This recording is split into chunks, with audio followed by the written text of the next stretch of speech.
kitang-kita po sa napakahabang panahon po ang legacy ninyo sa Public Attorney's Office. Ang dami po ninyong naging achievements. Pero Chief, kung sakali na kayo po ay mag-retire o kaya lumipat ng opisina o mag-iba ng larangan, ano po ba ang qualifications ng mga susunod na Chief Public Attorneys? Pero Chief, hindi po namin kayo pinapaalis ha.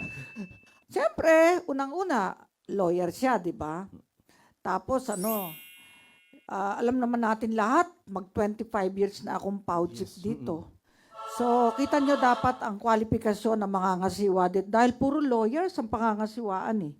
From the ranks. Para alam na niya kung ano ang dapat gawin na pagpapatakbo sa pupuntahan mong departamento o branch of government. Kasi pag biglang outsider, parang, hindi, wala siyang karanasan eh. So magkakaroon ng kaguluhan. Kung ako man ang presidente, ang gusto ko, magkaroon ng continuity ang PAW. Hindi yung biglang pag-alis ni Persida ako sa nagkakagulo na yung opisina. Hindi ito pagandahan, hindi ito palakasan.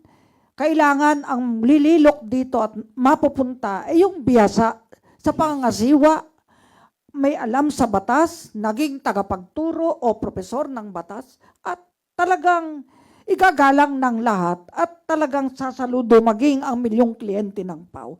Kaya hindi biro ang pagiging PAW chief. At syempre, handang maglingkod. 20 hours a day.